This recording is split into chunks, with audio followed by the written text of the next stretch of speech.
Minai, 50 tahun sekali. Karya Imelda Yosef. Gadis 18 tahun itu menyusuri bibir jalan beraspal tanpa trotoar. Senja menyertainya, sementara dia terus mengepalkan tangan karena serangan dingin. Tubuh, hati, dan kemungkinan nasibnya dalam beberapa jam ke depan. Semua itu terasa menusuk. Dia menggigil dengan rahang terkatup rapat. Akan tetapi, dia tetap melangkah tanpa menoleh ke belakang sama sekali. Nama gadis berambut hitam sepunggung itu, Timah. Posturnya tegap karena sering berolahraga, namun tetap menunjukkan sisi femininnya. Sore ini, dia mengenakan setelan training gelap yang dilengkapi dengan sepatu kets berwarna serupa. Timah semakin jauh meninggalkan kota kecil tempat ia lahir dan dibesarkan, yaitu Minai. Kurang lebih 3.000 orang tinggal di Minai. Kota kecil ini memiliki 2 buah minimarket, 1 balai pengobatan selain puskesmas, dan 1 lapangan olahraga yang sering panen pengunjung di akhir pekan atau liburan. Hebatnya, kota ini tetap dikelilingi hutan dengan deretan pohon yang tumbuh rapat. Ada sejarah tidak nyaman yang dimiliki oleh salah satu kota di Kutai Kartanegara ini. 200 tahun yang lalu, hiduplah seorang gadis yatim piatu, namun tumbuh besar tanpa kekurangan apapun. Dia dikelilingi makanan, pakaian, hingga kasih sayang. Warga di desanya tidak pernah membiarkan anak itu menderita barang sedetik pun. Dengan bertambahnya usia, dia akhirnya mulai mencium bau amis pada gelagat aneh orang-orang di sekitarnya. Mereka terlampau baik, terlalu memperhatikannya. Sifat rendah hati membuatnya merasa tidak pantas menerima jamuan dan senyuman di setiap rumah yang dia datangi. Saat dia mencapai usia Timah, gadis itu pun akhirnya dihadapkan pada kenyataan mengerikan di balik setiap makanan, dekapan, dan kenyamanan yang dia peroleh selama hidupnya. Dia adalah tumbal pertama dan terakhir untuk menghentikan wabah di desanya. Hantu Teluk menerima pengorbanan anak yatim piatu tersebut. Wabah kolera mereda hanya sebulan setelah dia digantung dalam posisi terbalik di dalam hutan. Tubuh disayat pisau tidak kasat mata, gendang telinga pecah oleh suara di dalam kepalanya, dan nafasnya habis karena tidak berhenti menangis selama 3 hari berturut-turut. Ketakutan seorang diri. Untuk menghargai pengorbanannya, warga menyebut desa mereka sesuai dengan nama sang gadis, yaitu Minai. Tuh, mereka bilang Minai adalah tumbal terakhir. Lalu, aku ini apa? 2 orang sebelum aku itu apa? Timah melampiaskan kemarahan dengan rangkaian serakah. Air mata meleleh tanpa bisa ditahan. Apapun yang dia pikirkan dan rasakan, semua itu tidak berguna. Warga hanya ingin anak tanpa keluarga yang pergi ke ambang maut. Timah sempat menolak, namun dia dihadapkan pada 2 pilihan berat, antara dirinya atau wanita tua yang membesarkannya. dia harus menyelamatkan salah satu. Kamu gak mungkin membiarkan nenek pergi ke sana, kan? Kata wanita tua yang dia panggil nenek seminggu yang lalu. Timah dibungkam hanya dalam hitungan detik. Kasih sayang yang dia terima menjelma menjadi hutang nyawa yang harus dia bayar dengan anggukan saat ini juga. Iya, Nek, aku siap ke hutan. Sang nenek tersenyum, lalu menarik Timah ke dalam dekatan.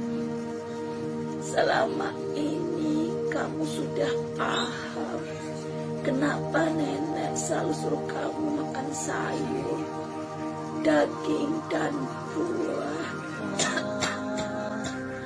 Olahraga dan pengobatan menjijikan itu bukan candaan, tapi persiapan untukmu. Inilah alasan lain yang membuat Timah menilai nenek angkatnya itu jauh lebih baik dari siapapun di kotanya. Sejak dia berusaha 11 tahun, nenek memintanya jogging di sore dan pagi hari, berenang, makan hidangan berseimbang, dan meminum ramuan herbal. Selain itu, ritual tanggal 15 juga sempat menyiksanya selama 2 tahun penuh. Kalau ada yang bertanya-tanya soal apa yang terjadi pada pertengahan bulan tersebut, maka hati dan pencernaannya harus kuat saat mendengar jawaban. Waktu itu, Timah baru saja berusia 13 tahun, ketika neneknya tiba-tiba memukul tulang keringnya hingga remuk. Timah meronta dan pingsan, lalu bangun dengan tubuh berbalur minyak kelapa beraroma gosong. Ini minyak dengan campuran kaki burung bubut bermata 3, kata nenek sambil merasakan olesan minyak pada kaki Timah yang bengkak. Timah bergeming karena demam, tapi dia cukup sadar untuk memahami perkataan wanita tua tersebut. Nangkap 1 ekor burung bubut bermata 3 itu enggak mudah. Kamu harus kenal sama bau kotorannya. Membuat minyak ini juga bukan main perjuangannya. Setiap malam Sabtu, nenek harus mematahkan salah satu kaki bubut, memanggangnya sedikit, lalu mencampurkannya ke dalam botol minyak kelapa. Kita beruntung, karena bubut ini baru mati setelah bulan kedua kakinya nenek patahkan secara berulang-ulang. Timah kecil menangis. Kakinya bisa tumbuh. Nenek mengangguk. Iya, tapi bukan sembarang bubut yang bisa begitu. Kekejaman teknik pengobatan sang nenek tidak berhenti sampai di situ. Suatu hari Timah jatuh dari tangga rumah panggung setinggi 4 meter mereka. Dia tidak terpeleset maupun mendadak pusing. Seseorang baru saja mendorongnya dari belakang. Iya, sang nenek adalah pelakunya. Bocah berusia 14 tahun itu menangis kesakitan karena pergelangan kaki kanannya patah. Bukannya langsung memeriksa kondisi Timah atau meminta pertolongan, wanita tua itu malah beranjak ke halaman belakang, lalu kembali dengan 2 ekor anak ayam hidup di tangannya. Dia melirik alu besar berbahan kayu di bawah rumah. Timah menjerit saat wanita itu membalut kakinya yang patah menggunakan anak ayam sebagai ramuan. Dia masih bisa menerima daun malam maupun kepiting biru, tapi unggas. Ini adalah obat turun-temurun. Kakimu akan sekuat anak hantu teluk, Timah. Kamu pasti bisa berlari sejauh yang kamu mau, secepat yang kamu mau, kata neneknya sore itu. Dalam setahun, Timah mengalami patah tulang sebanyak 12 kali. Walaupun kejam dan menjijikkan, ramuan milik neneknya adalah yang terbaik. Tidak ada yang tahu kalau dirinya pernah terluka parah karena dia mampu beregenerasi lebih cepat dari manusia kebanyakan. Nenek takut berhadapan langsung dengan hantu teluk. Jadi, hanya ini yang bisa kulakukan.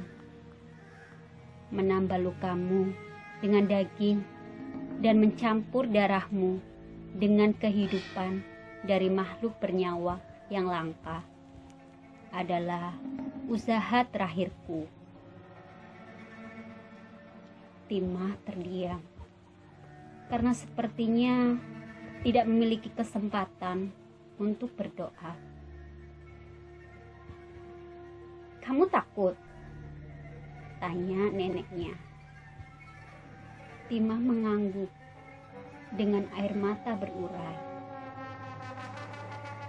"Jangan takut, kamu tidak sendirian di sana." Malam telah datang. Kalau senja hari ini tidak memiliki bulan purnama, Timah pasti kesulitan melihat karena dia tidak boleh menggunakan senter. Celah dedaunan sudah sedikit membantunya. Aku tidak sendirian. Maksudnya, bukan cuma aku yang sudah menjadi tumbal. Apa bagusnya?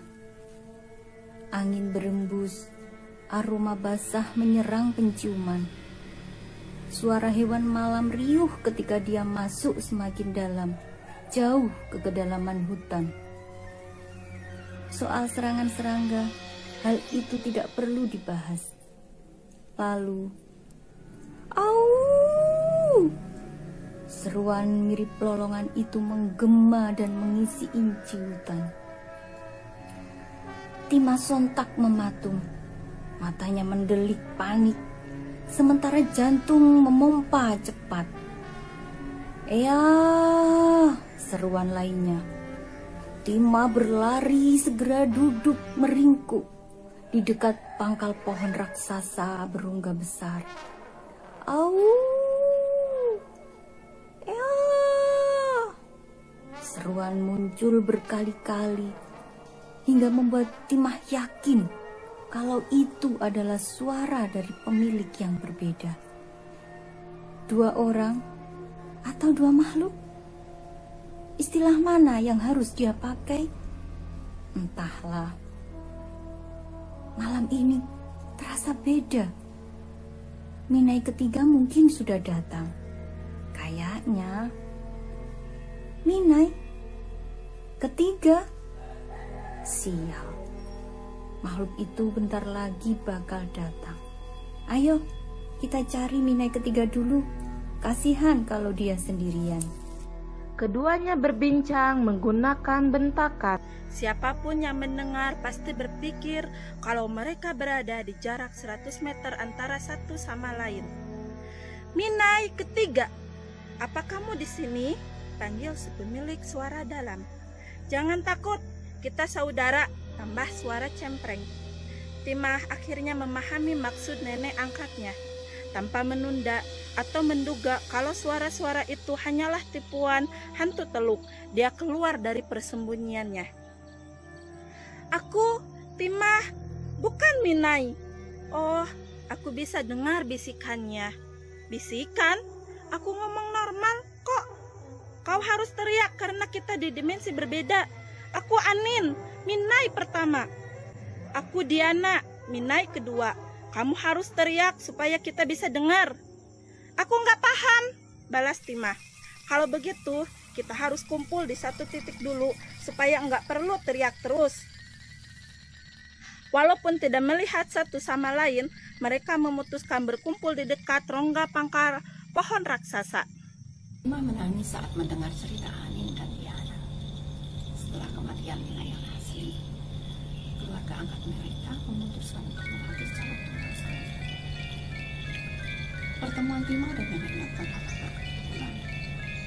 Para pengasuh itu sudah mengabdikan diri kepada para calon tumbal. Nenek, kisah Timah. Aku dulu kakek Timbal Anin. Aku kakak laki-laki. Dia kejam betul, tambah Diana. Aku harus berbuat apa sekarang? Rasa takut membuat suara Timah goyah. Lari secepat mungkin sampai Minai ke-7 datang. Sekitar 200 tahun lagi, kita sudah punya cukup tenaga buat menghabisi hantu teluk, jelas Anin. Setelah 200 tahun, kita nggak cuma bisa menyelamatkan diri, tapi seluruh warga di desa, kata Diana. Sekarang udah jadi kota, selat Timah. Aku jadi semakin pengen pulang. Diana terbatuk. Hah, bau busuk hantu teluk sudah tercium. Kita harus lari sekarang. Jangan sebut namamu, kata Anin. Pakai suara hewan atau apa saja. Hantu teluk harus menemukan kita secara berurutan supaya usianya kekal. Dia cuma punya 2 pilihan. Makan satu-satu dari yang pertama atau semuanya sekaligus. Kita harus sama-sama, tapi jangan terlalu berdekatan. Tungguk, balas Timah. Itu punyamu? Tanya Diana. Iya, aku suka suara burung tungguk. Bersamaan dengan aroma busuk yang semakin lekat, suara hewan-hewan dalam hutan juga berangsur raib. Dedaunan bergemerisik karena tiupan panik angin. Malam semakin larut, namun semangat ketiganya malah membara. Mereka berpencar. Au! Mulai Anin. Iya! Sambut Diana. Setelah merenggut dalam waktu yang lama, senyum pertama Timah mengembang indah. Tungguk. Pelarian mereka kembali dimulai.